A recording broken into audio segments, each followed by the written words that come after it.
எங்கள் வாழ்வும் எங்கள் வளமும் மங்காத தமிழ் என்று சங்கே முழங்கு. எங்கள் பகைவர் எங்கோ மறைந்தார் இங்குள்ள தமிழர் ஒன்றாதல் கண்டு. திங்களோடும் செலும்புரி எண்ணோடும் விண்ணோடும் உடுக்கலோடும் மங்குதல் கடல் இவற்றோடும் பிறந்த தமிழுடன் பிறந்தோம் நாங்கள். ஆண்மை சிங்கத்தின் கூட்டம் என்று சிறியோர்க்கு ஞாபகம் செய் முழங்கு சங்கு. பொங்கு தமிழருக்கு இன்னல் விளைந்தால் சங்காரமிசம் என சங்கே முழங்கு. வெண்கொடுமை சாக்காட்டில் விளையாடும் தோள்கள் எங்கள் வெற்றி தோள்கள். கங்கை போல் காவிரி போல் கருத்துக்கள் ஊறும் உள்ளம் எங்கள் உள்ளம். செங்குறிதல் கமிழ்ந்து வீரம் செய்கின்ற தமிழ் எங்கள் மூச்சாம். எங்கள் வாழ்வும் எங்கள் வளமும் மங்காத தமிழ் என்று சங்கே முழங்கு. இந்த கூட்டத்தை முன்னெடுத்துக் கொண்டிருக்கிற என் உடன் பிறந்தார்கள் அத்தனை பேருக்கும் இந்த கூட்டத்தின் வாயிலாக இந்த எளிய பிள்ளைகளின் செய்திகளை உள்வாங்கிக் கொண்டிருக்கும் எங்கள் பெற்றோர்கள், உடன் பிறந்தார்கள், எங்கள் அம்மாமார்கள், அண்ணன்மார்கள் அத்தனை பேருக்கும் எனது புரட்சிகர வணக்கம். இந்த மண்ணில் சுதந்திரம் அடைந்த 77 ஆண்டுகால வரலாற்றில் இந்த மண்ணில் இதுவரைக்கும் 2500க்கும் மேற்பட்ட கட்சிகள் இந்த நாட்டில் இந்த இந்திய பெருநிலத்தில் பதிவு செய்யப்பட்டிருக்கிறது. இந்த 2500 கட்சிகளில் 60 கட்சிகள் மட்டும்தான் இந்திய தேர்தல் ஆணையத்தால் மாநில கட்சியாக அங்கீகரிக்கப்பட்டிருக்கிறது. மாநில கட்சி அந்தஸ்துக்கு வாக்கு வாங்கி வாக்கு விழுக்காடை நிரூபித்த கட்சிகள் 60 கட்சிகள் தான் இந்தியா முழுமைக்கும். இதில் பெரிய செய்தி இல்லை. இதில் செய்தி என்னவென்றால், இந்திய பெருநிலத்தில் அங்கீகரிக்கப்பட்டிருக்கிற இந்த 60 கட்சிகளில் இந்திய அரசியல் வரலாற்றில் ஒரே ஒரு கட்சி மட்டும்தான் வாக்குக்கு காசு கொடுக்காமல், சாதியை அடையாளப்படுத்தாமல், மதத்தின் முகத்தை காட்டாமல், உண்மையும் நேர்மையுமாக, திரை கவர்ச்சி இல்லாமல், காசு கொடுக்காமல், காசை கொட்டாமல், உண்மையும் நேர்மையுமாக மக்களுக்காக களத்தில் நின்று போராடி இந்திய பெருநிலத்தின் தேர்தல் ஆணையத்தால் அங்கீகரிக்கப்பட்ட ஒரே ஒரு கட்சி எங்கள் நாம் தமிழர் கட்சி மட்டும்தான். இதுதான் வரலாறு நமக்கு சொல்லும் செய்தி. இங்கே அறிவில் சிறந்த எங்கள் பெற்றோர்கள், எங்கள் அண்ணன்மார்கள் பலர் எங்களுக்கு அறிவுரை கூறுகிறீர்கள். தம்பி சீமான் நல்லா பேசுறாரு, தம்பி நல்ல தத்துவம் பேசுறீங்க, கூட்டணி போகணும் தம்பி, கூட்டணி போனாதான் சீமான் சட்டமன்ற எம்எல்ஏ ஆக முடியும். ஒரு 5 சீட்டு 10 சீட்டு உங்க கட்சியில எம்எல்ஏ ஆக முடியும் தம்பி, கூட்டணி போகணும் தம்பி. அறிவில் சிறந்தவர்கள் எங்கள் பெற்றோர்கள், நீங்கள் அறிவுறுத்துறீங்க. இன்னும் அறிவில் சிறந்தவர்கள் இருக்கிறார்கள். அந்த அறிவில் சிறந்தவர்கள் என்ன சொல்றாங்க? சீமான் ஏன் தனித்து போட்டியிடுறாரு தெரியுமா? சீமான் தனித்து போட்டியிடுவதற்கு பணம் வாங்குறாரு. எவ்வளவு பணம் வாங்கினாரு? சீமான் தனித்து போட்டியிடுவதற்கு, நான் தமிழ்ச்சி தனித்து போட்டியிடுவதற்கு பிஜேபி 50 கோடி ரூபாய் வாங்கிட்டாரு. நான் வச்சு தனித்து நிற்பதற்கு, சீமான் தனித்து நிற்பதற்கு திமுக 100 கோடி வாங்கிட்டாரு. பத்திரிகைகள்ல எழுதுறான். இந்த பாரதிய ஜனதா அதிமுக கூட்டணி கட்சிகளை சார்ந்த ஊடகங்கள் பத்திரிகையில் எழுதுறான், தொலைக்காட்சி விவாதங்களில் பேசுறான். சீமான் எதுக்கு தனிச்சு நிக்கிறாரு? பணத்துக்கு நிக்கிறாருங்க. இந்த திமுக சார்பு ஊடகங்கள் பேசுறான், பிஜேபியிடம் சீமான் பணம் வாங்கிட்டாரு, தனிச்சு நிற்கிறாரு. எவ்வளவு வாங்கிட்டாரு? 50 கோடி வாங்கிட்டார், 100 கோடி வாங்கிட்டார். இந்த அறிவில் சிறந்தவர்கள் எல்லாம் இந்த கருத்தை முன்வைக்கிறார்கள். ஆனால் எங்கள் பெற்றோர்கள், எங்கள் உடன் பிறந்தார்கள், உங்களுக்கு ஒரு சத்தியத்தை சீமானின் பிள்ளைகள் நாங்கள் தெளிவுபடுத்த வேண்டியிருக்கிறது. இன்றைக்கு இந்த நிலத்தில் உச்ச நடிகர்களாக இருக்கக்கூடிய விஜய், அஜித்தை போல ஆந்திர பிரதேசத்தில் பவன் கல்யாண் என்று ஒரு உச்ச நடிகர் இருக்கிறான். இங்கே எப்படி அஜித்தோ விஜயோ அதை காட்டிலும் ஒரு உச்ச நடிகன் பவன் கல்யாண். கற்றறிந்த எங்கள் பெற்றோர்களுக்கு, எங்கள் தம்பிமார்களுக்கு, அண்ணன்மார்களுக்கு தெரியும். அந்த பவன் கல்யாண் 2014 ஒரு கட்சி தொடங்கினார், ஜனசேனா கட்சி. கட்சி தொடங்கி தனித்து போட்டியிட்டது பவன் கல்யாண் கட்சி. பவன் கல்யாண் 2 தொகுதிகளில் போட்டியிட்டார். ஒரே தேர்தலில் ஒரே நேரத்தில், இப்ப ஒரு தற்கொலை அறிவிச்சிருக்காருல்ல, ஒரே தேர்தலில் 2 தொகுதியில் நிற்கிறார். அந்த மாதிரி பவன் கல்யாண் 2 தொகுதிகளில் போட்டியிட்டார். 2 தொகுதிகளில் போட்டியிட்ட பவன் கல்யாண் ஒரு தொகுதியில் கூட வெற்றி பெறல, கட்டுத்தொகை வாங்கல, டெபாசிட் வாங்கல. ஆந்திராவின் உச்ச நடிகராக இருந்த பவன் கல்யாண் படுதோல்வி அடைந்தார் அந்த தேர்தலில். பின்னால் என்ன நடந்தது? 2024 ஆந்திர சட்டமன்ற தேர்தல். அந்த சட்டமன்ற தேர்தலில் பவன் கல்யாண் பாரதிய ஜனதா தெலுங்கு தேசம் கட்சி, சந்திரபாபுவின் தெலுங்கு தேசம் கட்சியோடு கூட்டணி வைக்கிறார். பாரதிய ஜனதா தெலுங்கு தேசம் கூட்டணியில் பவன் கல்யாணுக்கு 30 இடங்கள் ஒதுக்கப்படுகிறது. 30 இடங்களில் பவன் கல்யாண் 21 இடங்களில் வெற்றி பெறுகிறார். பவன் கல்யாண் ஜனசேனா கட்சி 21 சட்டமன்ற வேட்பாளர்கள் வெற்றி பெறுகிறார்கள், சட்டமன்ற உறுப்பினர்களை பெறுகிறார்கள். இன்றைக்கு அந்த பவன் கல்யாண் ஆந்திர பிரதேசத்தின் துணை முதலமைச்சர். பவன் கல்யாண் கூட்டணிக்கு சென்றதால் பவன் கல்யாணுக்கு 1000 கோடி 2000 கோடியை கொட்டி கொடுத்தார்கள். 21 சட்டமன்ற உறுப்பினர்கள் வென்றார்கள். இன்றைக்கு துணை முதலமைச்சர் பவன் கல்யாண் எப்படி பாரதிய ஜனதாவோடு கூட்டணி போனதனால இன்றைக்கு துணை முதலமைச்சராக இருக்கக்கூடிய பவன் கல்யாண் வாங்கிய வாக்கு சதவீதம் எவ்வளவு தெரியுமா?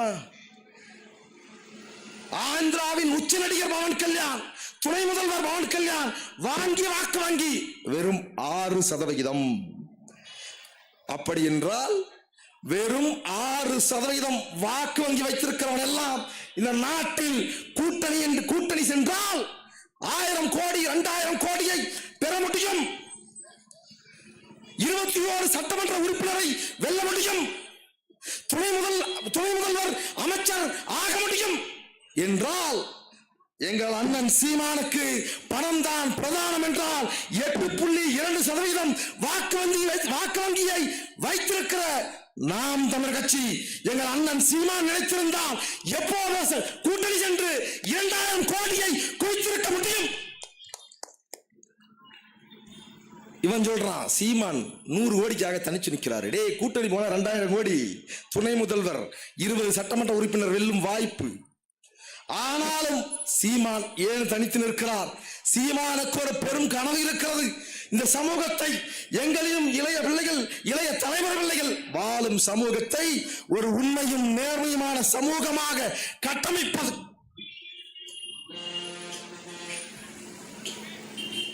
அடுத்த தலைமுறை பிள்ளைகளுக்காக ஒரு நோக்கத்தோடு, லட்சியத்தோடு எங்கள் அண்ணன் சீமான் தனித்து இந்த மண்ணில் கனம் காண்கிறார். எங்கள் பெற்றோர்கள் உடன் பிறந்தார்கள், நீங்கள் அதை புரிந்து கொள்ளணும்.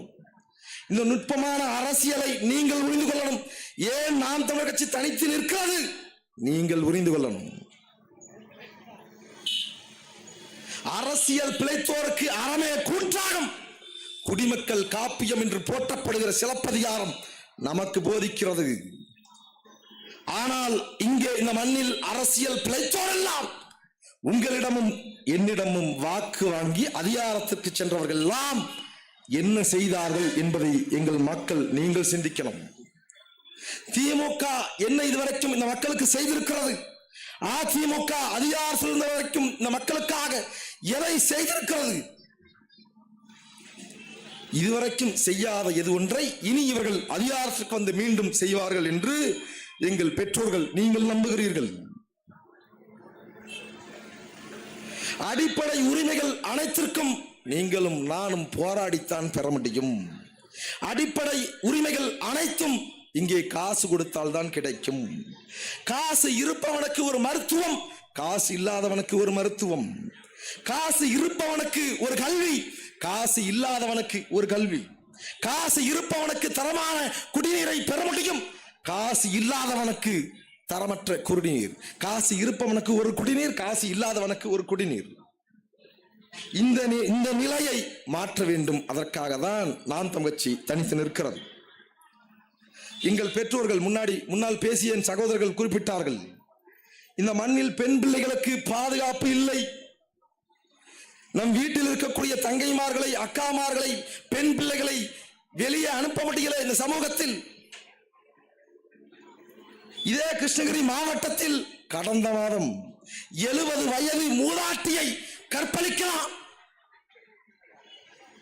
அந்த மூதாட்டியின் கணவர் 75 வயது முதியவரை கொலை செய்துவிட்டு 70 வயது மூதாட்டியை கற்பழிக்கலாம், வன்புணர்வு செய்யலாம்.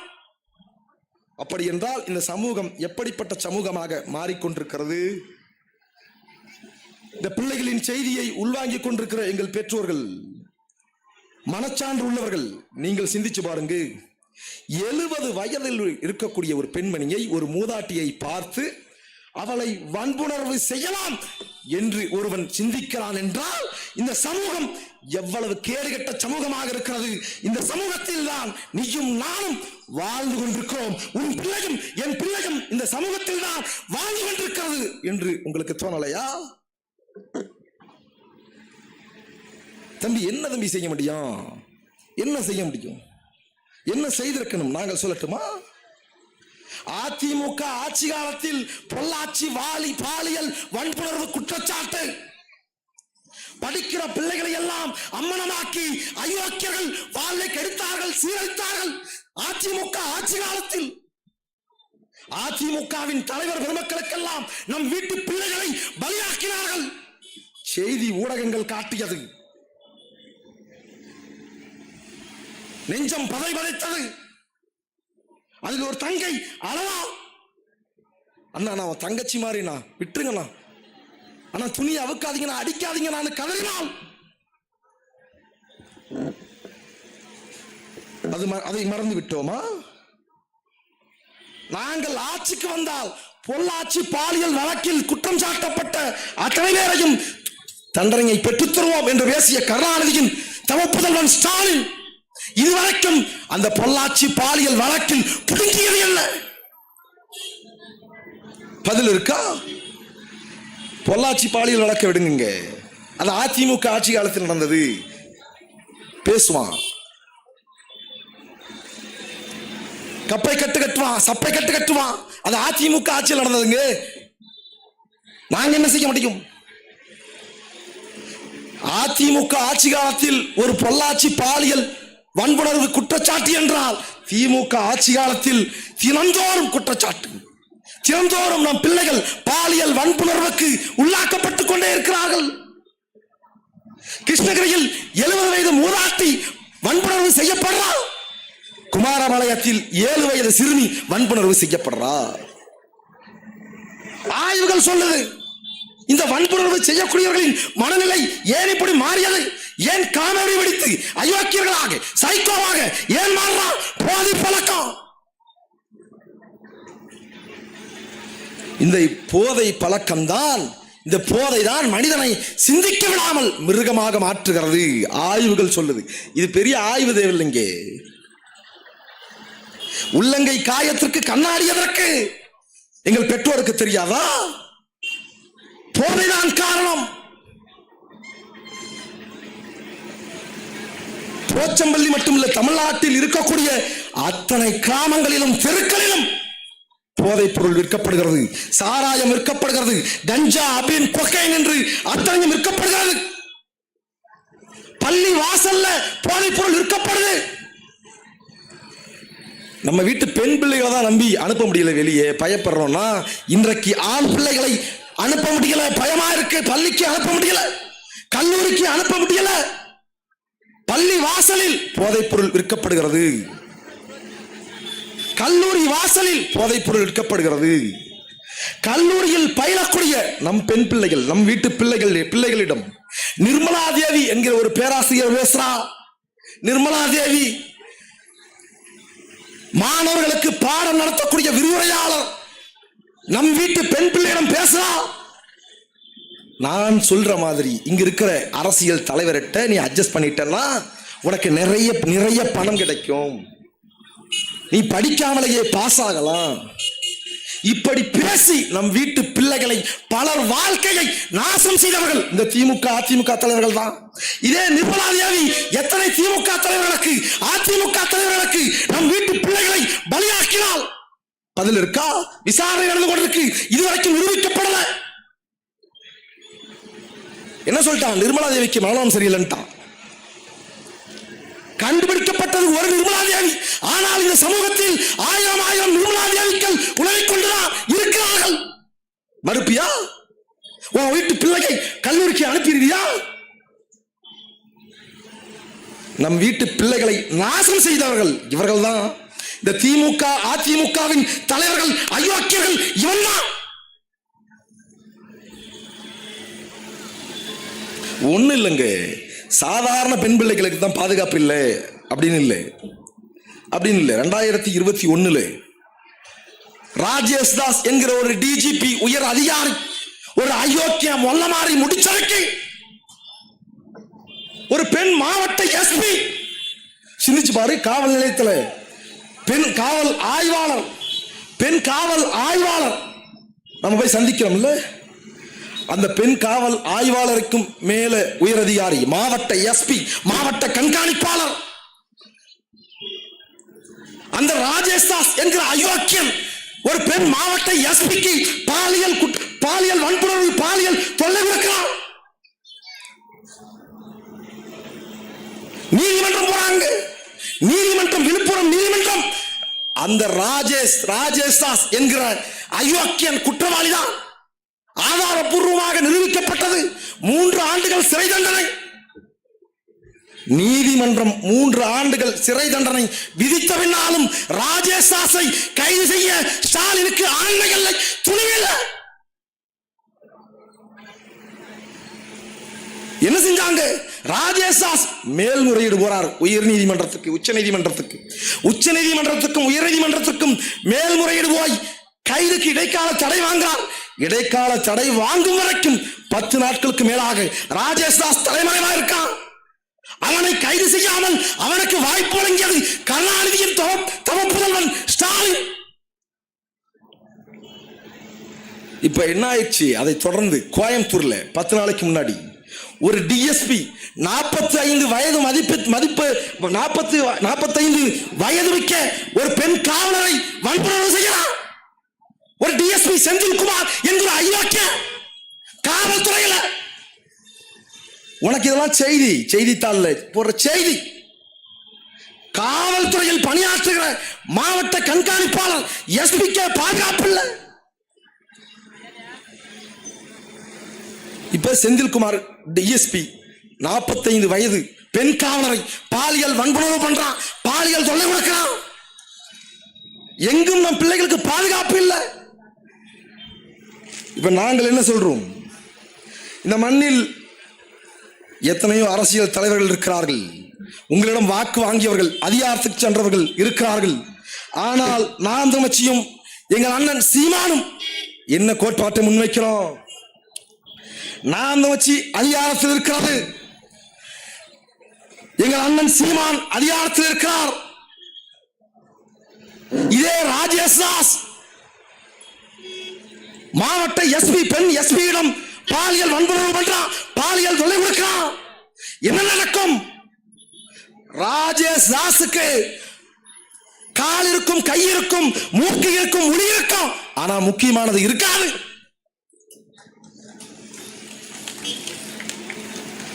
சாதாரண பெட்டி கேஸ்ல போனவனுக்கெல்லாம் பாத்ரூம்ல வலிக்கு விழுந்துட்டான்னு சொல்லி கை உடைக்கிற கால் உடைக்கிற அந்த காவல்துறை ராஜேஷ் தாஸை ஏன் ஒரு மயிலும் பிடிக்கல? நான் போற அரசில் ராஜேஷ் தாஸ் இனி வாழ்நாளில் அவனுக்கு சந்ததியே இல்லாமல் செய்திருக்கும். ராஜேஷ் தாஸை இந்த நடு ரோட்டில் நிக்க வைத்து சுட்டிருந்தால் எவனாவது பிள்ளையை தொடுவானா? காவல்துறை அதிகாரி இப்படி செய்யலாமா? எவனா தொடுவானா?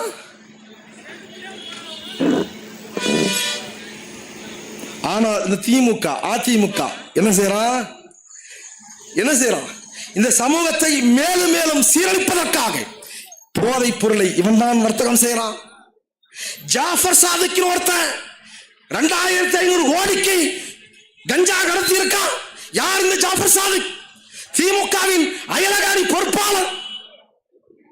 திமுகவில் இருக்கக்கூடிய ஒரு அயலக பொறுப்பாளர் 2500 கோடிக்கு கஞ்சா கடத்தி இருக்கான். ஜாஃபர் சாதிக்கை கைது பண்ணிட்டான். வழக்கு இன்னும் நடந்து கொண்டிருக்கு. சீமான் தம்பிகளும் வெளிப்படையாகவே குற்றம் சாட்டுகிறோம். 2500 கோடி ரூபாய்க்கு கஞ்சா கடத்தியது ஜாஃபர் சாதிக் அல்ல, முத்துவேல் கருணாநிதியின் மகன் உதயநிதி ஸ்டாலின் தான் 2500 கோடிக்கு கஞ்சா கடத்தியது நாங்கள் குற்றம் சாட்டுறோம். மறுப்பியா? திமுகவில் இருக்கிற மானத்தமிழ் எங்கள் அண்ணன்மார்கள் எவராவது ஒருவர் நீ மறுக்க முடியுமா? மா சுப்பிரமணியம் சொல்றாரு, தமிழ்நாட்டில் 0 கஞ்சாங்க. தமிழ்நாட்டில் கஞ்சாவே ஒழிச்சிட்டோம், ஒரு கிராம் கூட இல்ல. மா சுப்பிரமணியம் சொல்றாரு, அமைச்சரும் சொல்றாரு. அவர் பேசி அடுத்த 2 நாட்களில் உதயமண்டலத்தில் ஊட்டி காவல்துறை கஞ்சாவை விற்பனை செய்திருக்கிறது. நீ செய்தியபடி அப்படியானால் காவல்துறையை வைத்து கஞ்சா வர்த்தகத்தை செய்வான். காவல்துறை எவன் கட்டுப்பாட்டில் இருக்கு? காவல்துறையை தன் நேரடி கட்டுப்பாட்டில் வைத்திருக்கிற முதலமைச்சருக்கு இது தெரியாதா? ராஜேஷ் தாஸை தெரியாதா? டிஎஸ்பி செந்தில்குமாரை தெரியாதா ஸ்டாலினுக்கு? ஆனால் நாங்கள் மீண்டும் ஆட்சிக்கு வரணும், நாங்கள் மீண்டும் அதிகாரத்துக்கு வர வேண்டும்.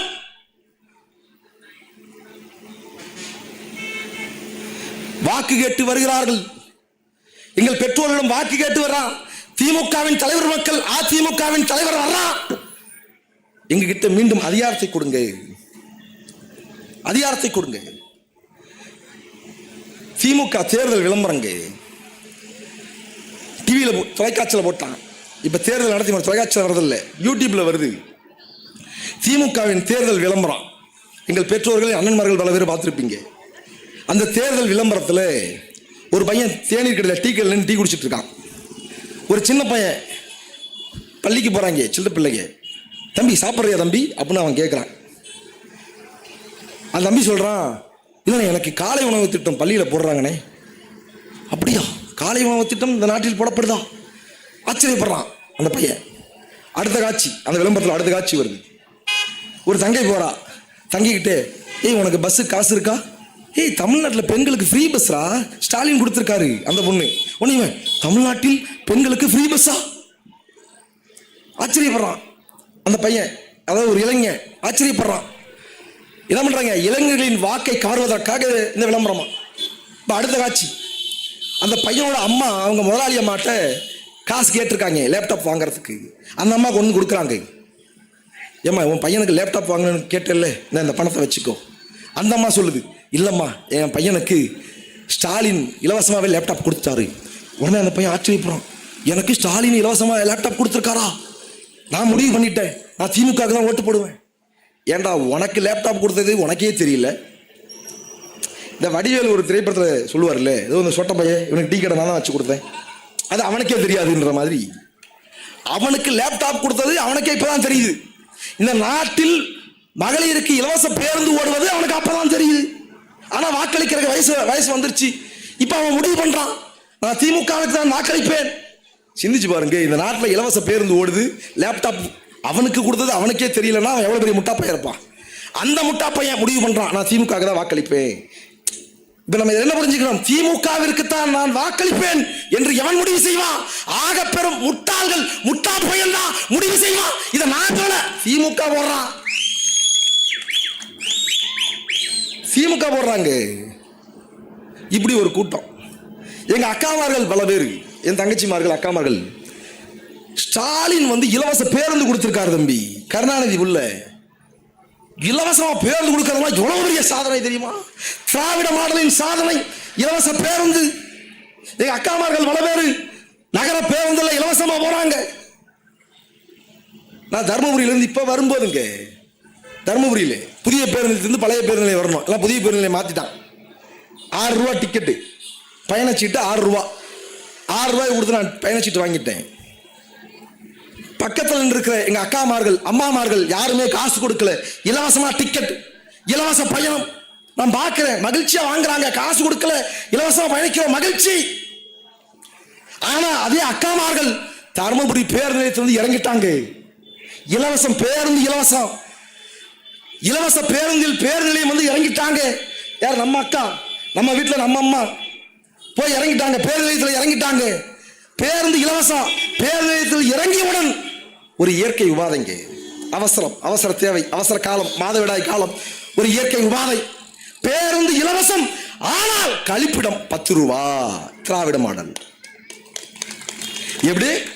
பேருந்து இலவசம், கழிப்பறை நீ ஒண்ணுக்கு போகணும்னா 10 ரூபா கொடுத்தா ஒண்ணுக்கு போகணும்.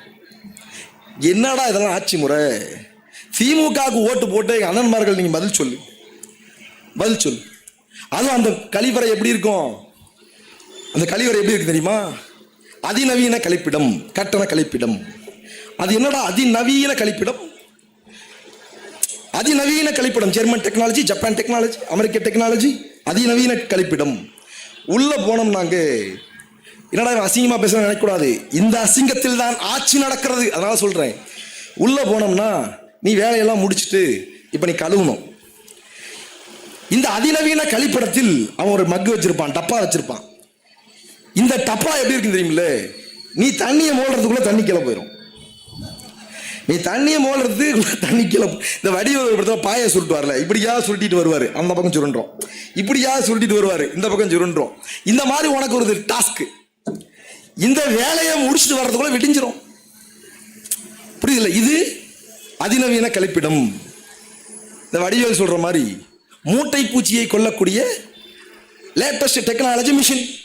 என்னடா பித்தலாட்டம் இது? இது ஒரு கழிப்பிடங்க. நம்ம அம்மாமார்கள் போனோம்னா 10 ரூபா கொடுக்கணும். பேருந்து இலவசம். அதே பேருந்து நிலையத்தில் தண்ணி தாகம், தண்ணி குடிக்கணும், பாட்டல் 20 ரூபா. எங்க அக்கா பேருந்து இறங்கிட்டாங்க, எங்க அம்மா பேருந்தில் இருந்து இறங்கிட்டாங்க. எங்க அண்ணன்மார்கள், எங்க சித்தப்பன்மார்கள் எங்க அம்மாவை வீட்டுக்கு கூட்டி கொண்டு போக இருசக்கர வாகனத்தில் வர்றாங்க. எங்க அம்மா போன் பண்றாங்க, பேருந்து நிலையத்தில் இறங்கணும்னு.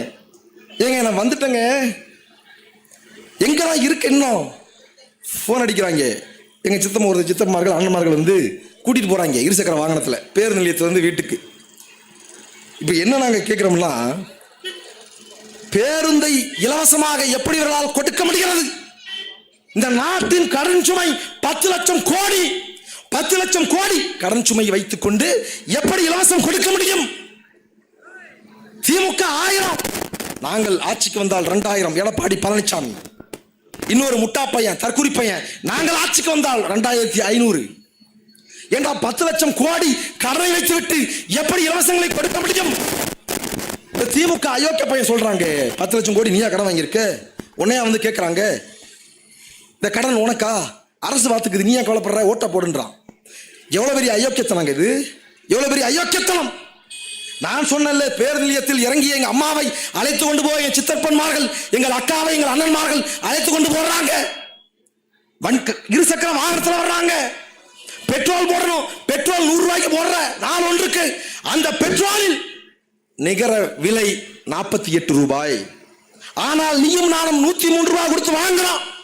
அந்த 103 ரூபாயில் கலால் வரி, வாட் வரி என்று 55 ரூபாயை இவன் வரியாக விதிக்கிறான். ஏன்? கடன் சுமை. 6 ரூபாயை இலவசமாக பயணத்தை கொடுத்து விட்டு 10 ரூபாய் கழிப்பிடம், 20 ரூபாய் தண்ணீர், 55 ரூபாய் கலால் வரி, வாட் வரி போடுவது. இதுதான் திராவிட மாடல் ஆட்சி என்பதை எங்கள் பெற்றோர்கள் நீங்கள் புரிந்து கொள்ளணும். இந்த 10 லட்சம் கோடி கடன் நமக்கு என்ன பிரச்சனை? பெட்ரோல்ல மட்டும் 50 ரூபா கொடுக்குறோம். பெட்ரோல்ல மட்டும் நாள் ஒன்றுக்கு எங்க அண்ணன்கள் நீங்கள் 50 ரூபா கொடுக்குறீங்க. நம்ம வீட்டில் நம்ம சித்தப்பா, நம்ம தம்பி, ஒரு குடும்பத்தில் ஒரு நாளைக்கு 3 லிட்டர் பெட்ரோல் போடுறீங்க, 3 வண்டி வச்சிருப்பீங்க. ஒவ்வொரு வண்டிக்கும் 50 ரூபாய் நம் வரியா செலுத்துறோம். மாதத்திற்கு 4500 ரூபாய் பெட்ரோலில் மட்டும் நேரடியாக நாம் வரி செலுத்துறோம். ஏன்? கடன் சுமை. 4500 ரூபாயை வாங்கி கொண்டு அவன் 1000 ரூபாயை கொடுக்கிறான் பெட்ரோல்ல மட்டும். இன்னும் பெட்ரோல் இல்லாமல் மறைமுக வரி, நேரடி வரி என்று நீயும் நானும் அன்றாடம் பயன்படுத்தக்கூடிய அத்தனை பொருட்களின் மீதும் இந்த கடன் சுமையை நம் மீது சுமத்துகிறார்கள்.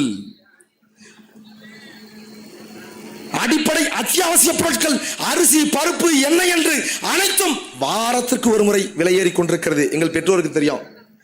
மளிகை கடைக்கு மளிகை கடை அண்ணன்ட்ட போய் போன வாரம் ஒரு விலைக்கு வாங்கியிருப்போம், இந்த வாரம் போய் கேட்டா அண்ணன் விலை ஏறிச்சு நம்ம. ஏன்? கடன் சுமை.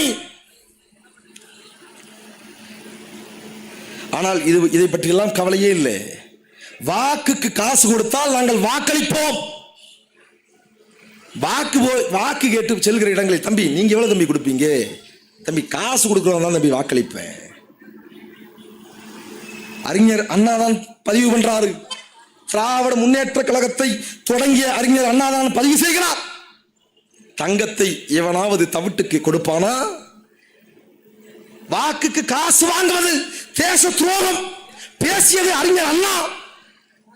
அந்த அறிஞர் அண்ணா தொடங்கிய கட்சியை வைத்துக் கொண்டு அண்ணாவின் பெயரில் கட்சியை நடத்தி கொண்டிருக்கிற இந்த திமுக அதிமுக அவன் தான் வாக்குக்கு காசு கொடுக்கிறான்.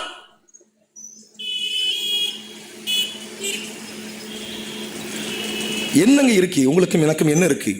நம் பிள்ளைகளுக்கு என்ன இருக்கு? இந்த மண்ணில் வீட்டில் எங்கள் அப்பாமார்கள், எங்கள் சித்தப்பன்மார்கள், எங்கள் அம்மாமார்கள் 40 வயதை கடந்து விட்டால் நோயாளியாக மாறிவிடுகிறார்கள். வாழ முடியல. நுரையீரல் பிரச்சனை, இருதய பிரச்சனை, சர்க்கரை நோய் பிரச்சனை, புற்றுநோய் பிரச்சனை, மூளை ஸ்ட்ரோக்கு. 40 வயதை கடந்து வாழ முடியவில்லை.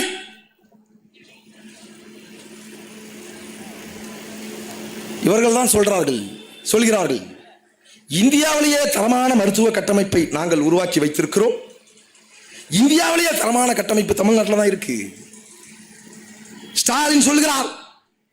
முன்னாடி எடப்பாடி பேசினார், ஜெயலலிதா பேசினார், கருணாநிதி பேசினார். அப்படியானால் இந்தியாவிலேயே தரமான மருத்துவ கட்டமைப்பை வைத்திருக்கக்கூடிய இவர்கள் ஏன் அரசு மருத்துவமனையில் போய் படுக்கிறது இல்லை? ஏன் படுப்பதில்லை? நாம் வச்சு ஒரு கோட்பாட்டை முன்வைத்து நிற்கிறது. என்ன கோட்பாடு? இந்த இந்திய பெருநாட்டின் முதல் குடிமகனாக இருக்கிற குடியரசுத் தலைவருக்கு என்ன தரமான மருத்துவம் கிடைக்கிறதோ அதே தரமான மருத்துவத்தை கடைகோடியில் இருக்கிற என் சித்தப்பன், பெரியப்பன், குப்பனுக்கும் சுப்பனுக்கும் தரமான மருத்துவத்தை நாம் தமிழர் அரசு கொடுக்கும். சட்டம் இயற்றுவோம். சட்டமன்ற உறுப்பினர், நாடாளுமன்ற உறுப்பினர், அமைச்சர் பெருமக்கள், முதலமைச்சர் உட்பட அத்தனை பேரும், காவல்துறை அதிகாரி, மருத்துவர், வருவாய்த்துறை அதிகாரி, நீதிமன்ற அலுவலர்கள் அத்தனை பேரும், அரசு அதிகாரிகள் அத்தனை பேரும் அவன் ஆத்தாளுக்கும் அப்பனுக்கும் உடல்நிலை சரியில்லை என்றால் அரசு மருத்துவமனையில் தான் நீ மருத்துவம் பார்க்கணும். சட்டம்.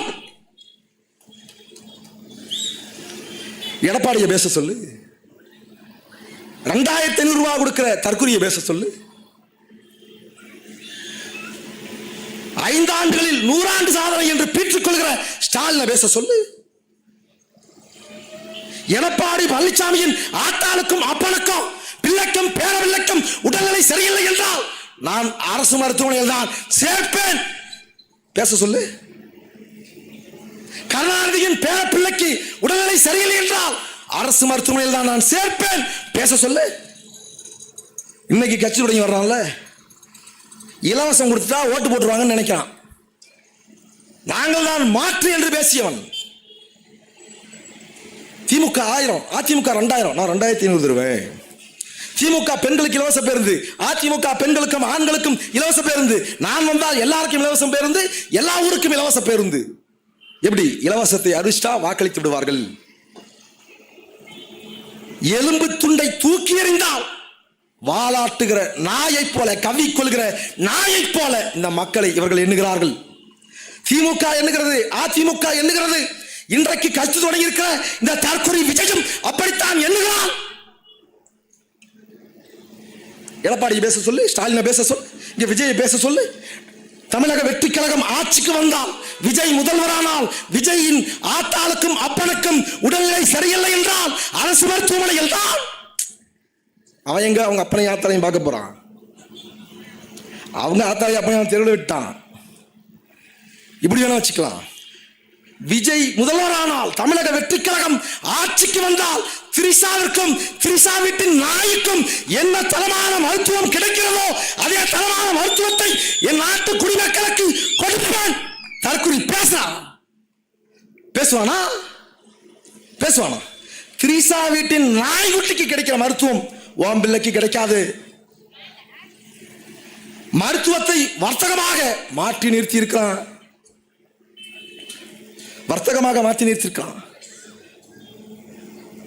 இந்த கிருஷ்ணகிரி மாவட்டத்தில், தருமபுரி மாவட்டத்தில், சேலத்தில், கோயம்புத்தூரில், திருச்சியில், திருநெல்வேலியில், தமிழ்நாடு முழுவதும் அத்தனை மாவட்டங்களிலும் மிகப்பெரிய தனியார் மருத்துவமனைகள் கட்டி வைத்திருக்கிறார்கள்.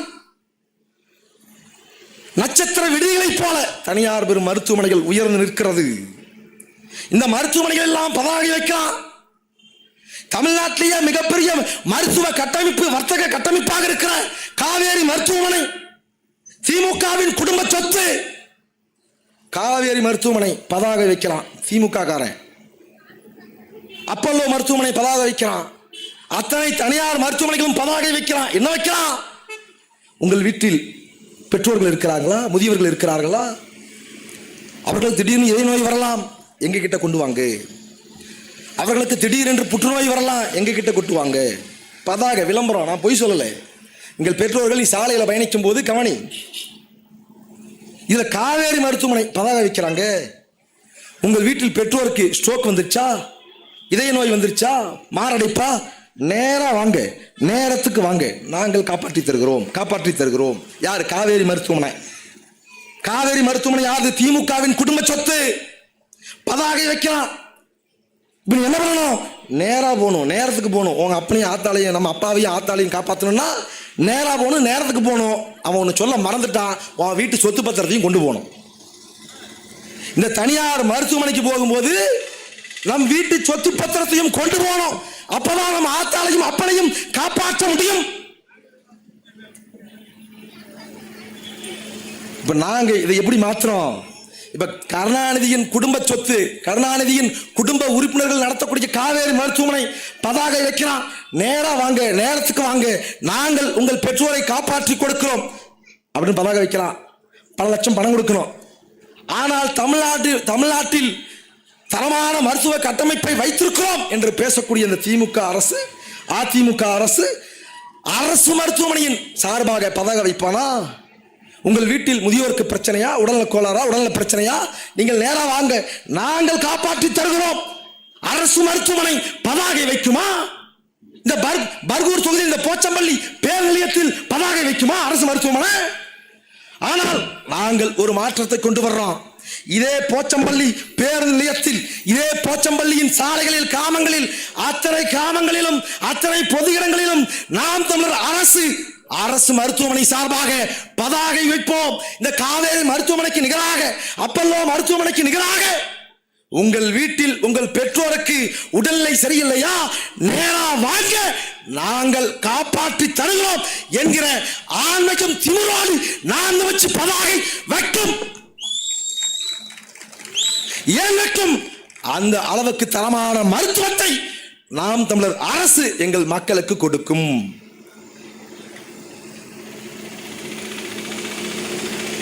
நீ என்ன நினைச்சு கொண்டிருக்க?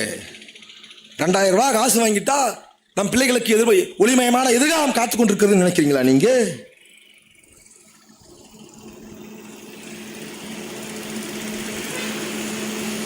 இந்த மண்ணில் வளங்கள் அளிக்கப்படுகிறது.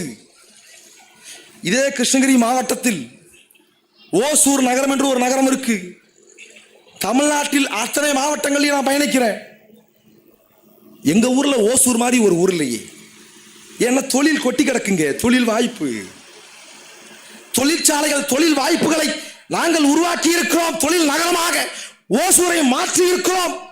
இது எங்கள் சாதனை என்று வாய்களிய பேசக்கூடிய இந்த திமுக, அதிமுக, ஸ்டாலின், எடப்பாடி பழனிசாமி, கருணாநிதி, ஜெயலலிதா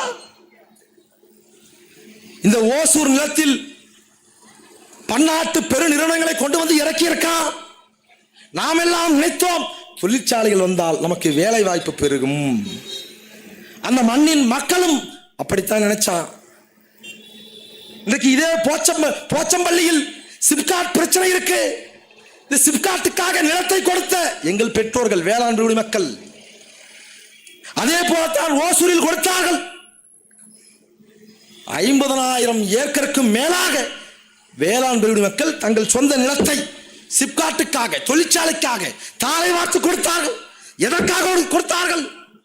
நம்ம நிலத்தை கொடுத்தா இந்த நாடு வளம் பெறும், தொழில் வளர்ச்சி பெறும், நம் மண்ணின் பிள்ளைகள் வேலை வாய்ப்பு பெறுவார்கள், வாழ்வில் முன்னேறுவார்கள் என்று தங்களுடைய சொந்த நிலத்தை கொடுத்தார்கள். ஓசூர் அந்த நிலம் யார் அப்பன் வீட்டு சொத்து? கருணாநிதியின் அப்பன் வீட்டு சொத்தா? எடப்பாடி பழனிசாமியின் அப்பன் வீட்டு சொத்தா? ஜெயலலிதாவின் அப்பன் வீட்டு சொத்தா? ஓசூர் யார் சொத்து? இப்ப போச்சம்பள்ளின்னு ஒரு நகரங்க. இந்த போச்சம்பள்ளி 500 ஆண்டுகளுக்கு இப்படியே இருந்திருக்குமா? 500 ஆண்டுகளுக்கு முன்னாடி, 1000 ஆண்டுகளுக்கு முன்னால் இப்படியே இருந்திருக்குமா? காடுகளாகவும் மேடுகளாகவும் கரடாவும் முரடாவும் தான் இருந்திருக்கும். மனிதர்கள் வாழ முடியாது, மனிதர்கள் வாழ முடியாத நிலமாகத்தான் போச்சம்பள்ளி இருந்திருக்கும். அப்படித்தான் ஓசூரும் இருந்திருக்கும். அப்படியானால் இந்த நிலத்தை மனிதர்கள் வாழ தகுந்த நிலமாக, இடமாக, வேளாண்மை செய்யக்கூடிய இடமாக, மனிதர்கள் வாழ்வதற்கான இடமாக செம்மைப்படுத்தியவர்கள் நம் முன்னோர்கள். அப்படி நம் முன்னோர்கள், நம் பாட்டம் பூட்ட செம்மைப்படுத்திய நிலத்தை பன்னாட்டு பெருநிறுவனங்களுக்கு தாரை வார்த்து கொடுத்தோம். வேலை வாய்ப்பு நம் பிள்ளைகளுக்கு கிடைக்கும். ஆனா இன்னைக்கு ஓசூர்ல என்ன நடக்குது? போய் ஓசூர்ல இறங்கணும்னா ஓசூர்ல இறங்கணுமா இல்ல பீகார்ல இறங்கணுமான்னு சந்தேகமா இருக்கு. நான் கூட ஓசூர்ல இறங்குறதுக்கு பீகார் வந்துட்டோமோ நினைச்சிட்டேன். அத்தனை வேலை வாய்ப்புகளும், ஓசூர் நிலத்தின் அத்தனை வளங்களும் வாய்ப்புகளும் வடநாட்டவர்களுக்கு கையளிக்கப்பட்டிருக்கிறது. நம்முடைய வாய்ப்புகளை வடநாட்டவர்களுக்கு விட்டு கொடுத்தது, வித்தது இந்த திமுக, அதிமுக. மறுக்க முடியுமா? அத்தனை தொழில் வாய்ப்புகள், அரசு துறை வாய்ப்புகள், வங்கி பணி, தொடர்வண்டித்துறை பணி, அஞ்சல் துறை பணி, தொலை தொடர்பு துறை பணி, அத்தனை துறைகளிலும் வடநாட்டவர்கள் வந்து அமர்ந்து கொண்டார்கள். உட்கார்ந்துட்டா ஓம் பிள்ளை எம் பிள்ளை வேலை இல்லை. பட்ட படிப்பு படித்துவிட்டு, பட்டதாரியாக படித்துவிட்டு வேலை இல்லைங்க. 10,000க்கும் 15,000க்கும் மானத்தோடு வாழ்ந்து விட முடியாதா என்று இந்த பூமி பந்தில் ஏதாவது ஒரு மூளைக்கு ஓடிக்கொண்டிருக்கிறார்கள் நம் பிள்ளைகள். வேலை இல்லை தம்பி. தொழிற்சாலைகள் தான் தம்பி வளர்ச்சி. இவன் பேசுறான், எது வளர்ச்சி? இந்த மண்ணையும் இந்த மண்ணின் வளங்களையும் நாசம் செய்வதுதான் வளர்ச்சியா? இந்த போச்சம்பள்ளியில் சிப்காட்டில் இயங்கக்கூடிய அட்டை தயாரிக்கும் தனியார் நிறுவனம் தன்னுடைய ரசாயன கழிவுகளை வெளியேற்றான். போச்சம்பள்ளியின் நிலத்தடி நீர் மாசடைந்து விட்டது, காற்று மாசடைந்து விட்டது. மக்கள் போராடுறா. என் நிலத்தையும் வளத்தையும் நாசம் செய்வதுதான் இவர்களின் வளர்ச்சியா? அந்த சிப்காட்டில் வேலை செய்கிறவன், அந்த சிப்காட்டின் வருமானத்தை பெறுகிறவர்கள் யார்? எங்க அப்பாவா, என் சித்தப்பாவா, என் பெரியப்பாவா? இங்க தள்ளுவண்டி கடை போய் வைத்திருப்பவர்கள், தேநீர் கடை வைத்திருப்பவர்கள், தானி ஓட்டு வரவன், ஆட்டோ ஓட்டுறவன், என் சித்தப்பனும் பெரியப்பனுக்குமா வருமானம் வருது? உங்களுக்கு ஒரு செய்தி சொல்லட்டுமா? உரத்தப்பாளையம் என்று ஒரு அணைங்க, நொய்யலாற்றில் அமைந்திருக்கக்கூடிய திருப்பூர் பக்கத்தில் உரத்தப்பாளையம் அணை.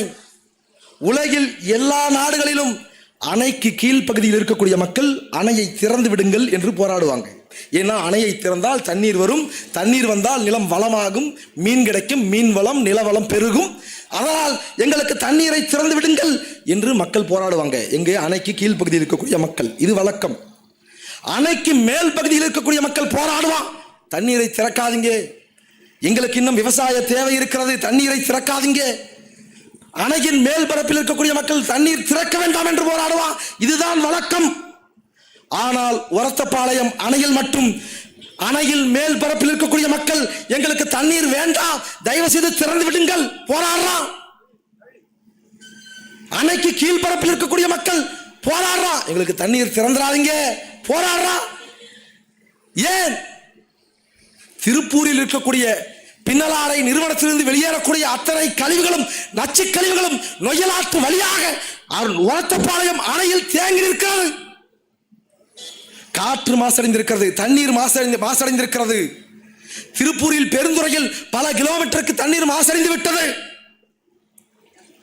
தண்ணீர் மாசுனா நீ சாதாரணமாக நினைக்காது. ஒரத்தப்பாளையம் அணையை சுற்றி இருக்கக்கூடிய பல கிலோமீட்டர் பகுதிகளில் விளையக்கூடிய தென்னை மரத்தில் விளையக்கூடிய இளநீர் மாசடைந்திருக்கிறது.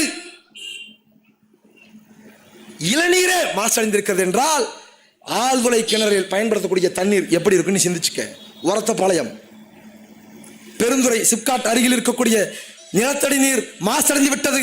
இன்றைக்கு போச்சம்பள்ளி நிலத்தடி நீர் மாசடைந்து கொண்டிருக்கிறது. இதைத்தான் இவன் வளர்ச்சி என்றான், டெவலப்மெண்ட் என்றான்.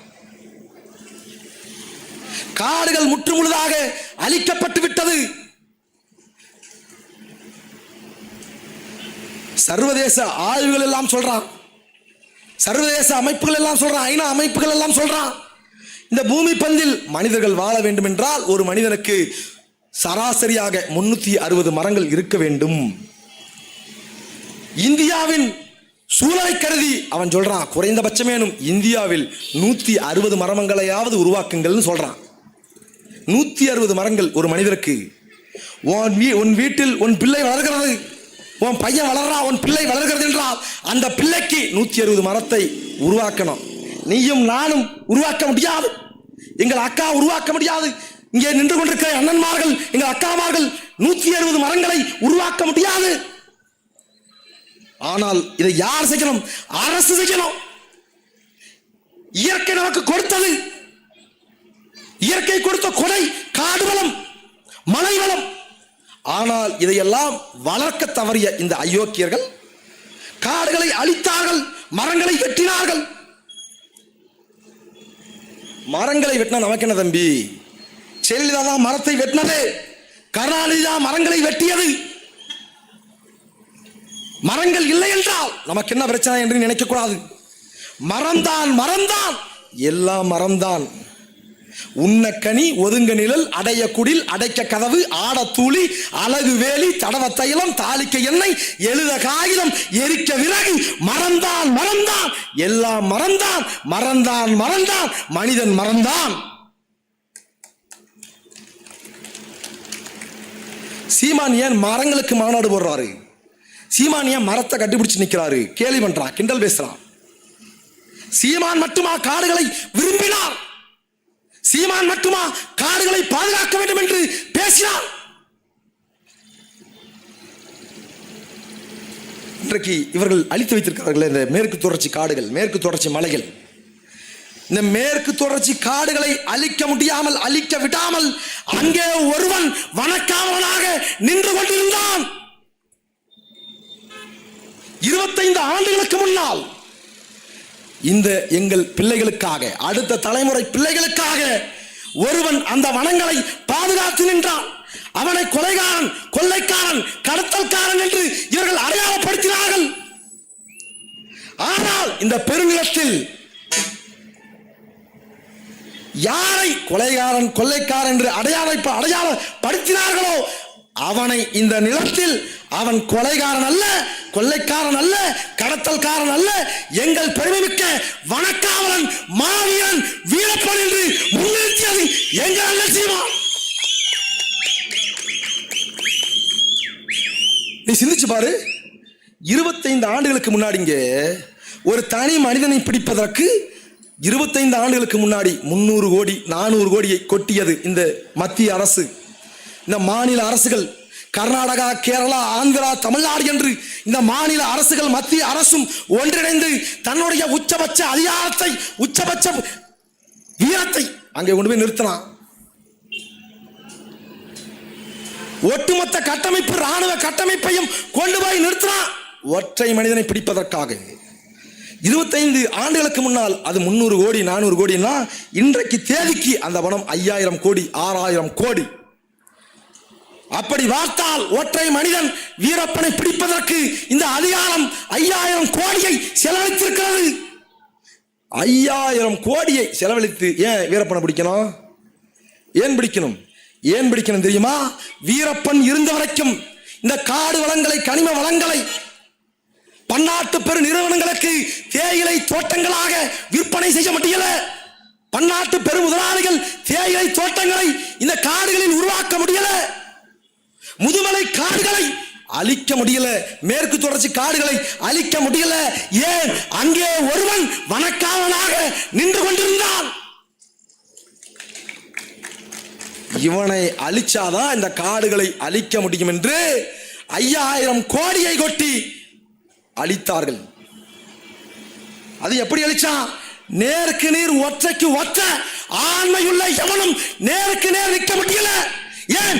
நேராக நின்றால் அவன் கணுக்கால் முடியை கூட புளிக்க முடியாது.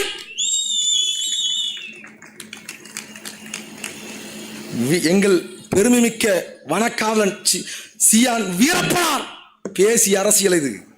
வனங்களை பாதுகாக்கணும், மரங்களை பாதுகாக்கணும். அதற்காகத்தான் அவன் செத்தான். அதைத்தான் சீமானும் சீமான் பிள்ளைகளும் பேசிக் கொண்டிருக்கிறோம்.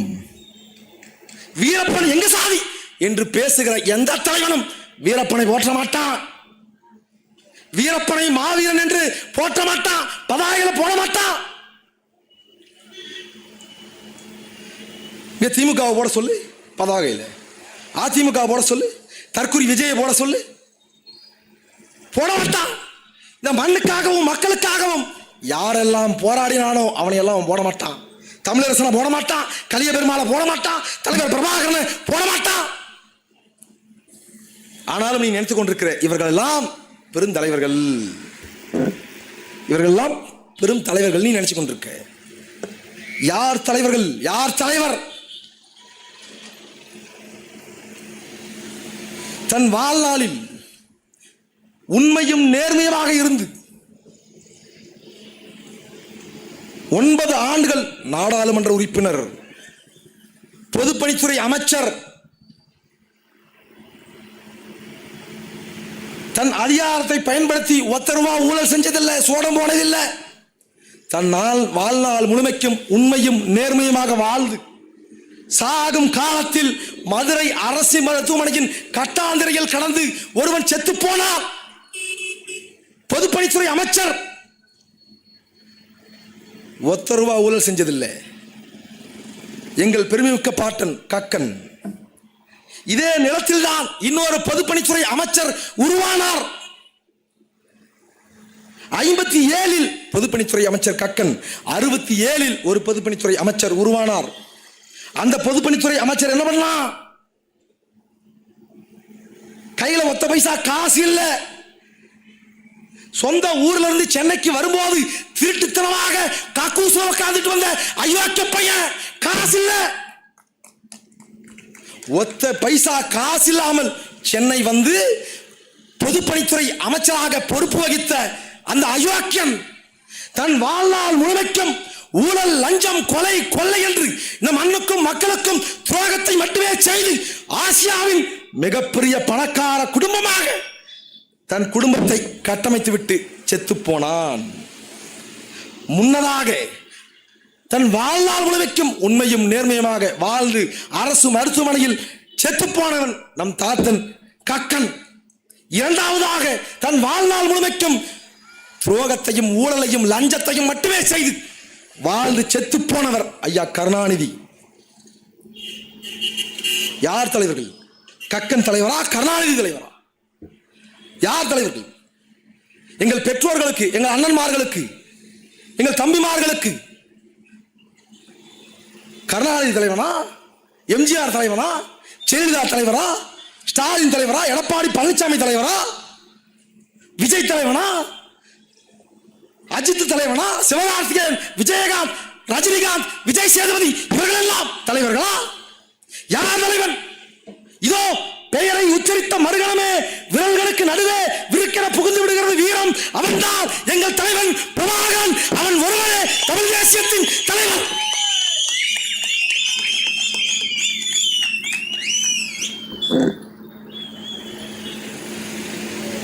நாங்கள் உறுதியாக நிற்போம். எங்கள் பெற்றோர்கள் நீங்கள் நம்பிக்கையோடு நிற்கணும். எங்கள் பெற்றோர்களுக்கு ஒரு மனநோய், எங்கள் அம்மாமார்களுக்கு, எங்கள் பெற்றோர்களுக்கு இந்த சமூகத்தில் நமக்கு நேர்மையாளர்கள் தேவைப்படுகிறார்கள். எல்லோரும் நேர்மையா இருக்கணும். நம் பக்கத்து வீட்டுக்காரன் நேர்மையானவனா இருக்கணும், எதிர்த்த வீட்டுக்காரன் நேர்மையானவனா இருக்கணும், நம்ம தேநீர் கடையில் வேலை செய்யறவன் நேர்மையா இருக்கணும், நம்ம நிறுவனத்தில் பணி செய்யக்கூடிய பணியாட்கள் நேர்மையானவனா இருக்கணும்.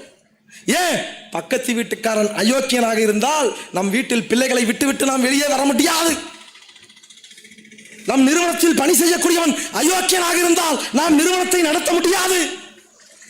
அப்படியானால் இந்த சமூகம் இயங்க வேண்டும் என்றால் நேர்மையாளர்கள் தேவை. உனக்கும் எனக்கும் நேர்மையாளர்கள் தேவை. நேர்மையாளர்கள் இருந்தால்தான் நாம் வாழ முடியும். நம்மை சுற்றி இருப்பவர்கள் எல்லாம் நேர்மையா இருக்கணும். ஆனால் நாம் வாக்களித்து அதிகாரத்தை கொடுக்கக்கூடிய நம்மை ஆளக்கூடியவர்கள் நேர்மையா இருக்க தேவையில்லை தம்பி. அவன் ஆகப்பெரும் அயோக்கியனாக இருந்தாலும் அவன் உனக்கு எப்படி தலைவனாகிறான்? கருணாநிதி ஊழல் செய்யலையா? பல்லாயிரம் கோடி சொத்து சேர்க்கலையா? ஜெயலலிதா ஊழல் செய்யலையா? பல்லாயிரம் கோடி சொத்து சேர்க்கலையா? எம்ஜிஆர் ஊழல் செய்யலையா? இவர்கள் எல்லாம் ஆட்சி காலத்தில் பாலாலும் தேனாருமா ஓடியது? இந்த மருத்துவத்தை வர்த்தகமாக மாற்றியது இவர்கள்தான். கல்வியை வர்த்தகமாக மாற்றியது இவர்கள்தான்.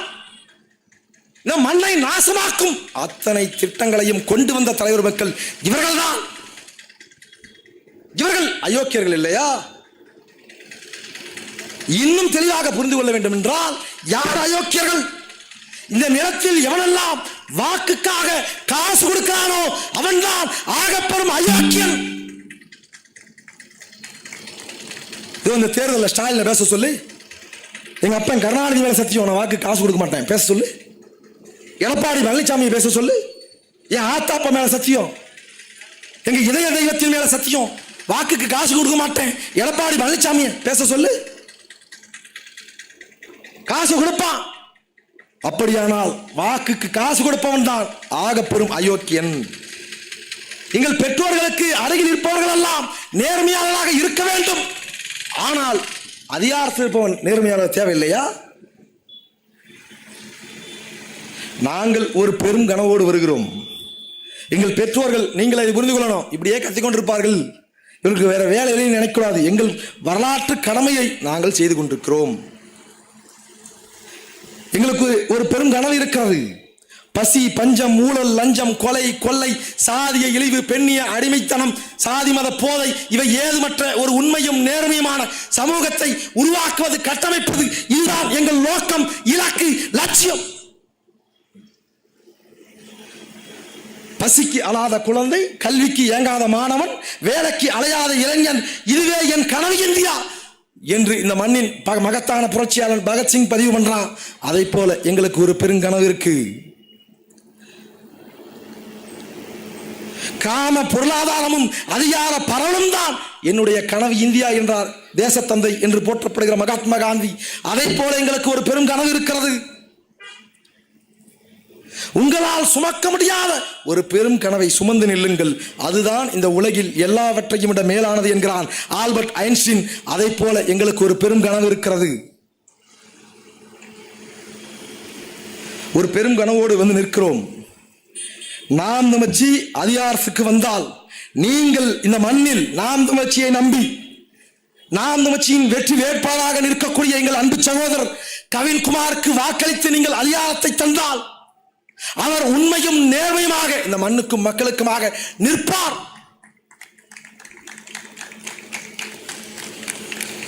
எங்கள் அன்பு சகோதரி கோ மேகலாவுக்கு நீங்கள் வாக்களித்து அதிகாரத்தை கொடுத்தால் இந்த மண்ணுக்கும் மக்களுக்குமாக உண்மையும் நேர்மையுமாக நிற்பார்.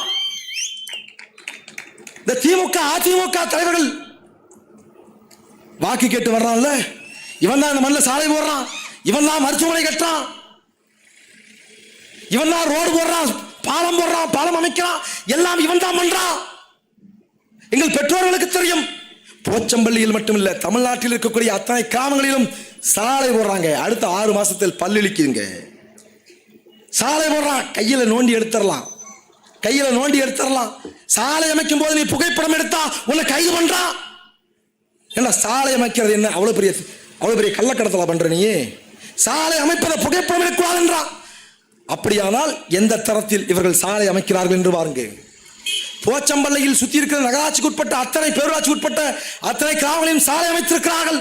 எல்லாமே குண்டும் குழியுமா தான் இருக்கும். ஆனால் உங்களுக்கு ஒன்று தெரியுமா, இந்த சாலையை அமைப்பதற்கு ஆண்டுக்கு 2 முறை இவர்கள் நிதியை ஒதுக்கி அந்த நிதியை பதுக்குகிறார்கள். ஆனா சாலை அங்க இருக்காது, ஆனா ரெக்கார்ட்ல இருக்கும். சாலை போடுவான், 6 மாதத்தில் பல்லிழிக்கும். இதே போச்சம்பள்ளியில், இதே பர்கூர் சட்டமன்ற தொகுதியில், இந்த தொகுதியில் வென்று வரக்கூடிய எங்கள் சகோதரன் கவின்குமார் சாலை அமைப்பார். நாம் வச்சு அரசு சாலை அமைக்கும். நாம் வச்சு ஒரு சாலையை அமைத்தால் அந்த சாலைக்கு நாம் தமிழர் அரசு கவின்குமார் 5 ஆண்டுகளுக்கு உத்தரவாதம் கொடுப்பார், கேரண்டி வாரண்டி கொடுப்பார்.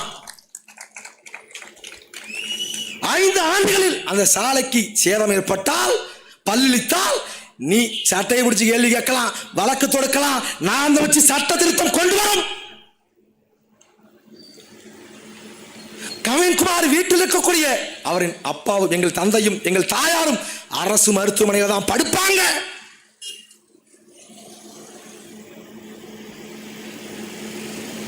இந்த மண்ணில் வேளாண் தொழில் அரசு பணியாக மாற்றப்படும்.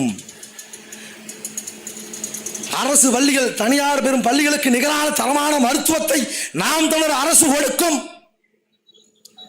இந்த மண்ணை நாசமாக்கும் தொழிற்சாலைகளை கொண்டு வந்துதான் தொழில் நகரம் உருவாக்க வேண்டும் என்று அல்ல, வேளாண்மையை வளர்த்து வேளாண்மையை கொண்டே மண்ணும் வளமும் பாதிக்கப்படாமல் மண் வளம் சார்ந்த தொழிற்சாலைகளை உருவாக்கி ஓசூரை போல, ஓசூரை மட்டுமல்ல தமிழ்நாட்டில் இருக்கக்கூடிய அத்தனை கிராமங்களையும் ஓசூரை போல பெரு நகரங்களாக, தொழில் நகரங்களாக நாம் தமிழர் அரசு உருவாக்கும்.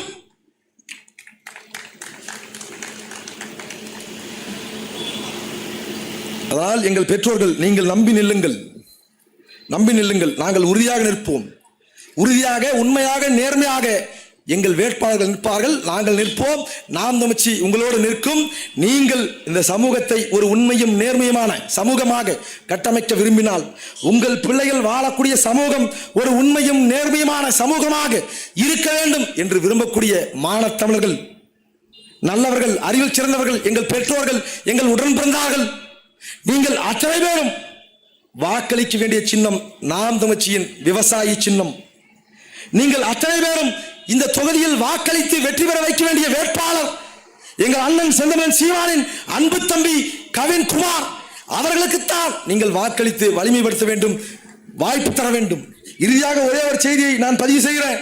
இந்த நிலத்தில் சுதந்திரத்திற்காக நம் முன்னவர்கள் போராடினார்கள். அவன் பீரங்கியை வைத்து சுடுவான், துப்பாக்கியை வைத்து சுடுவான். நம்மிடம் வெறும் வேல் கம்பு மட்டும்தான் இருக்கிறது.